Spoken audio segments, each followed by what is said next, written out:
E aí, gente bonita, eu sou a Aniele de Jesus, ou você pode me chamar de Outono, muito prazer. Estamos aqui nessa vista linda, maravilhosa, esse barulho de água, onda. Também tem um barulho de máquina, não sei se está dando para ouvir daí. Mas o importante é que hoje vamos falar sobre algo que, claro, deixe você e torne você a melhor versão de você mesma, porque afinal é para isso que nós estamos aqui, não é mesmo? E hoje eu trouxe aqui para vocês alguns pontos de um livro que eu li, que eu não estou com ele aqui, porque não estou em casa, que é A Coragem de Não Agradar. Foi um livro que foi recomendado, e aí quando eu peguei para ler esse livro, ele era num formato assim que não costuma ser o que eu costumo ler, assim, o que eu estou acostumada, que era em forma de diálogo, mas ele traz umas questões muito interessantes. Eu não vou conseguir pontuar todas aqui, mas eu trouxe algumas coisas que me chamaram muito a atenção para compartilhar aqui com vocês, que ele fala um pouco sobre a filosofia de Alfred Adler. E aí, ele não é um filósofo muito conhecido, né? E no livro ele aborda é um diálogo entre um adolescente e eu acho que é um budista, gente, não tenho certeza agora. E uma pessoa que tem muita sabedoria, enfim, é essa figura, a personagem que vai falar e abordar sobre essa filosofia, que é a filosofia adleriana, né, que ele aborda. E um dos primeiros pontos, assim, que me chamou muito a atenção e que talvez você fique meio revoltado com essa ideia, é que essa filosofia, ela não acredita muito nessa questão de causa-consequência, ou seja, eu sou assim porque eu cresci numa família que é de tal jeito, ou eu sou, sei lá, revoltado da vida porque eu cresci sem família, ou eu cresci órfão. Tô falando dos extremos, lógico, mas enfim, de qualquer forma, essa filosofia, a filosofia adleriana, né, não acredita na questão de causa e consequência, ou seja, você é essa pessoa porque algo te aconteceu. Tá, Nelly, mas então o que essa filosofia acredita? Ela acredita que você escolhe, então, por exemplo, vou usar a ideia do eu sou revoltada aqui. Eu sou revoltado porque tal coisa me aconteceu. Não, ele diz que você escolhe ser revoltado e como argumento para justificar a sua escolha de ser revoltado, você se apega àquele lugar do eu sou assim porque tal coisa. Ele usa um exemplo, ele usa 2 exemplos no livro, que é muito interessante. Um é de uma menina que ela gostava de um rapaz, mas ela não chegava e não se declarava para esse rapaz porque ela ficava corada, né? Ela ficava toda vermelha. E aí esse sábio, né, que está conversando com esse jovem, ele diz que na verdade ela se apegou ao ficar corada para não precisar chegar nesse rapaz, por medo de ser rejeitada, de não ser aceita, de não ter o amor correspondido. E aí um outro exemplo que ele usa é de um jovem que, isso aí é o jovem que está conversando com ele que traz para a conversa, que ele não sai do quarto, né? E aí os seus pais estão sempre muito preocupados, enfim. E se eu não me engano, na história do livro, esse menino, ele acha que ele era muito cobrado pelos pais, alguma coisa assim.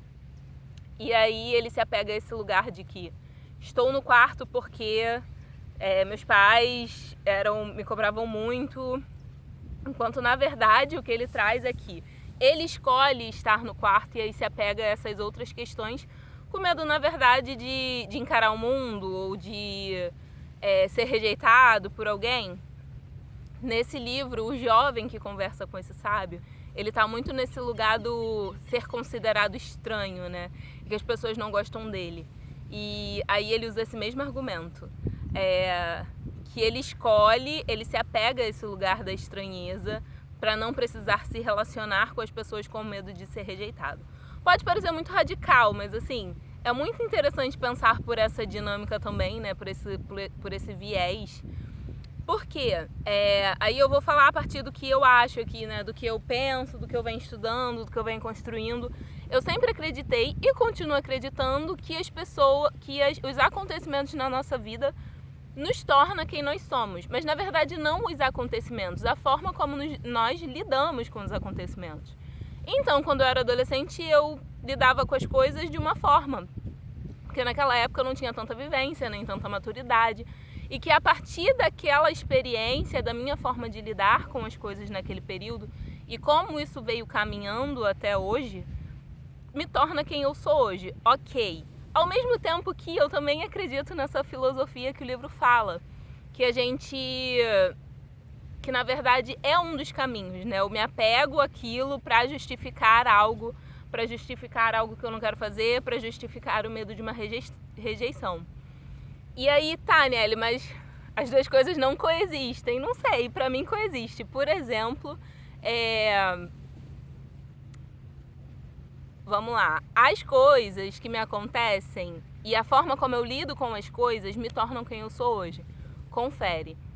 Mas também eu acredito muito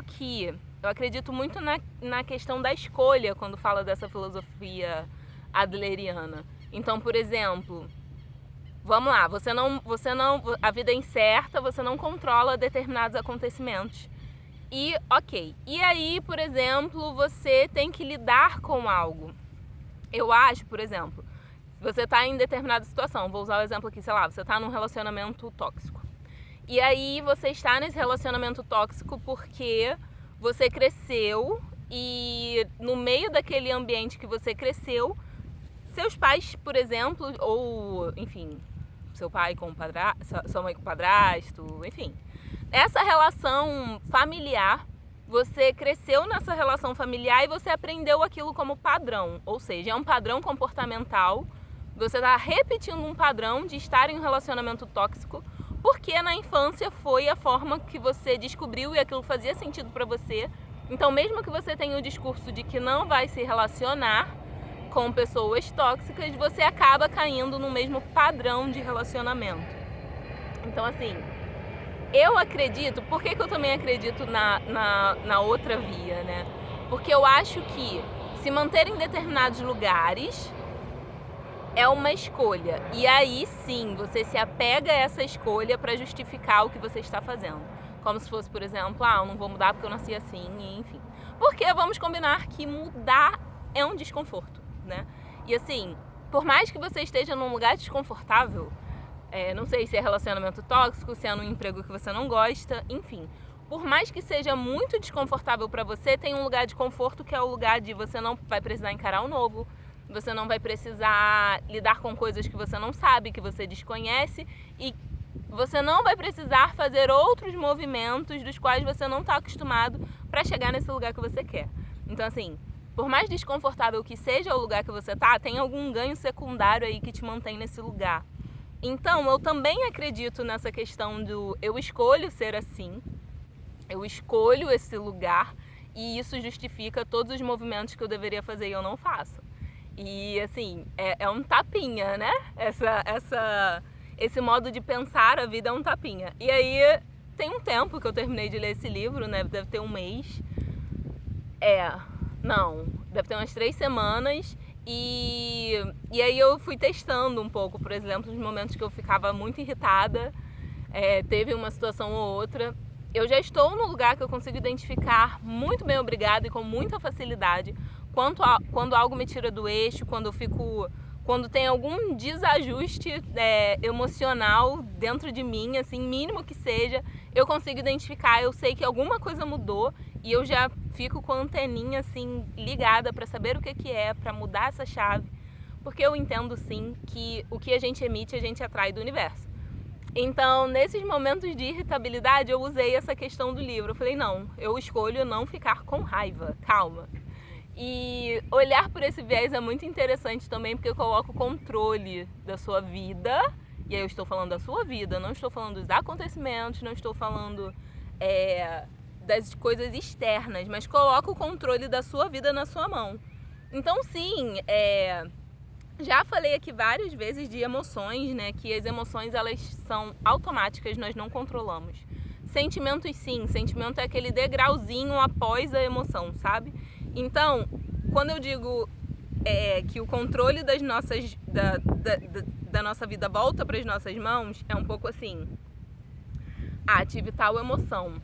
Tá bom, eu escolho se eu quero alimentar ou não. Eu escolho as formas e as ferramentas que eu tenho, como eu vou virar essa chave, modificar essa chave, porque quem comanda a minha vida sou eu, e ponto. Então, assim, olhar para esse lugar é muito interessante, né? Requer muito mais movimento, mas é muito mais interessante.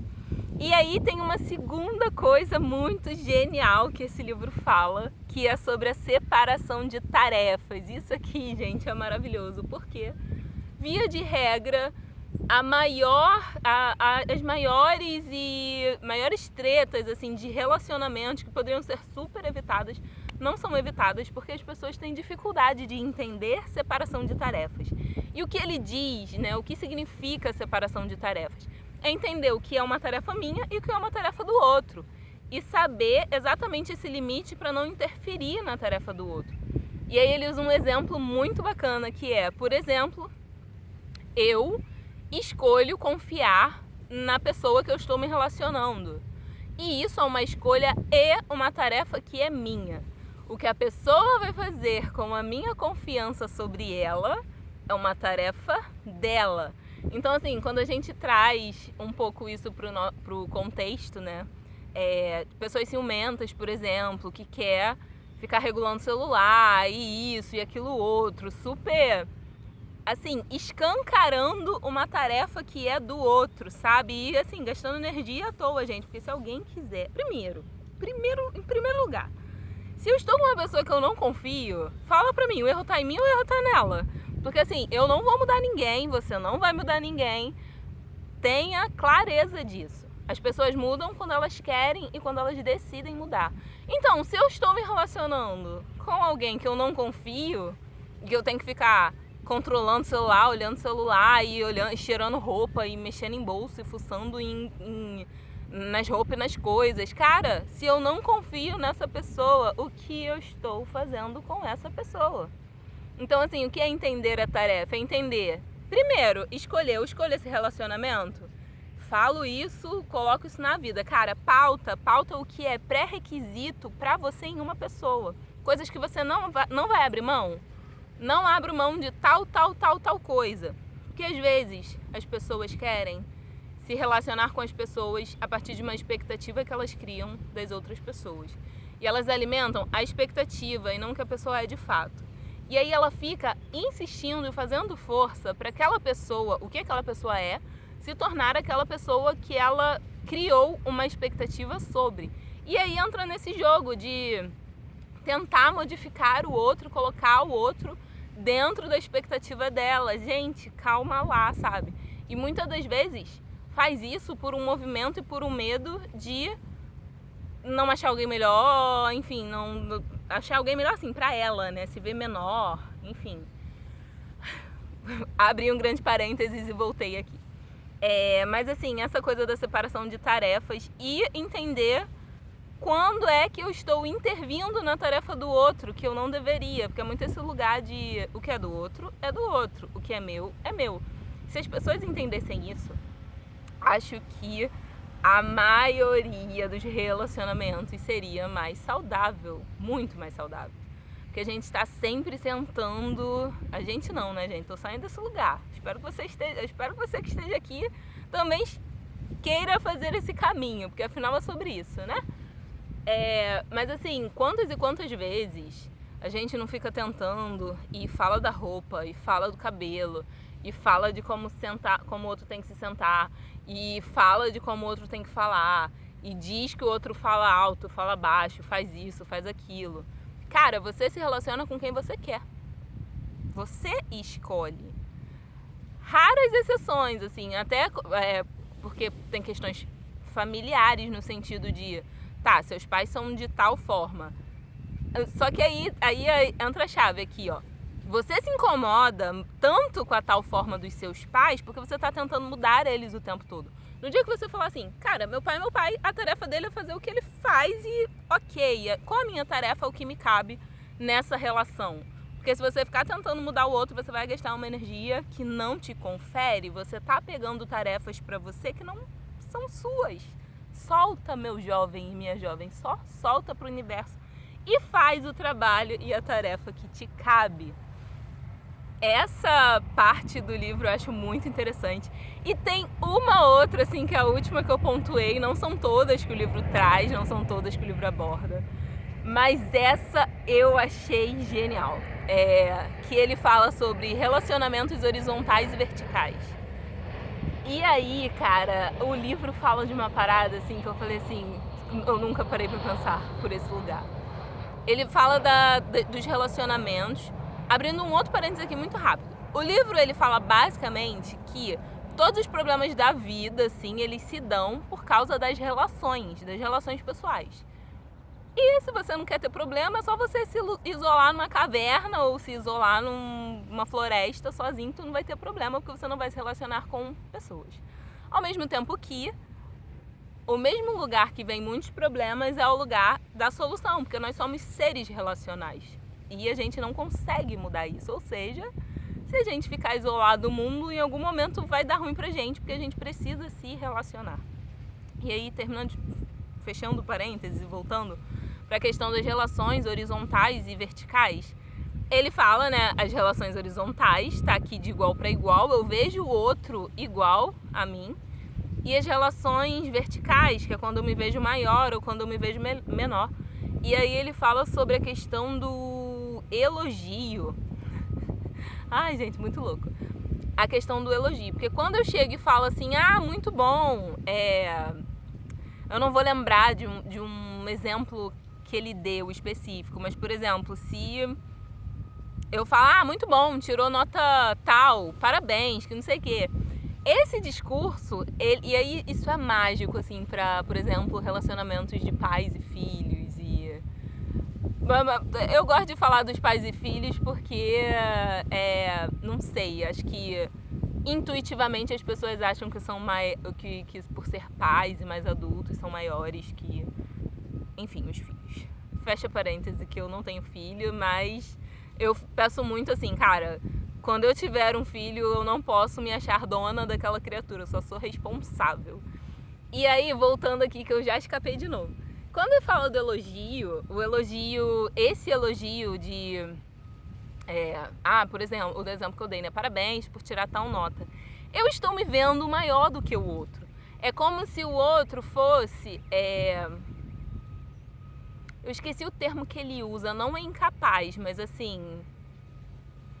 Eu vejo o outro de uma forma que ele é menor, assim, que ele conseguiu fazer algo que ele não conseguiria. E aí a minha relação vive uma relação que ela é da recompensa. Então eu vou me relacionar com o outro esperando ser elogiado. E aí é muito louco, porque ele fala, na verdade, que a comunicação ela tem que ser encorajadora. O diálogo que é encorajador é diferente de um diálogo de elogio, porque o elogio é como se fosse uma validação. E você só valida se você é maior do que alguém, sabe? Assim, se você se vê maior do que alguém. Cara, eu achei isso fantástico. Ao mesmo tempo... E aí, por que eu pensei na relação de pais e filhos, né? Porque, cara, imagina que a sua criança... Não sei se você tem, se você pretende ter, mas enfim. Imagina que você tem um filho e a sua criança cresce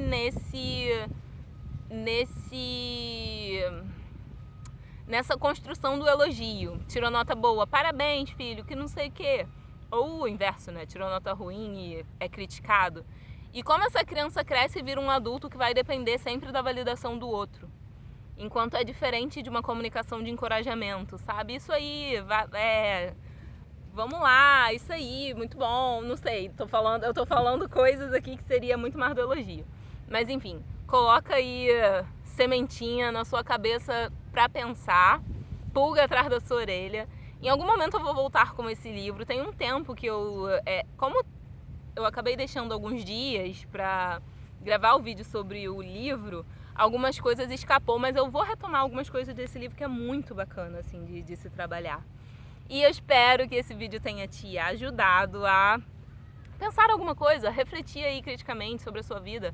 Como você pode trazer esse conhecimento aqui, essa troca, para algo prático na sua vida. Porque se você chega, assiste e nada faz com isso, você não vai mudar, você não vai se tornar uma pessoa melhor. A grande questão e o grande bizu é você pegar esses conhecimentos e tantos outros que você consome e usar isso na sua vida como tarefa prática. É isso que vai fazer a diferença. Se você gostou desse conteúdo, curte, compartilha com alguém que precisa ouvir esse conteúdo. Eu espero que você tenha gostado. A gente se vê no próximo vídeo e até lá.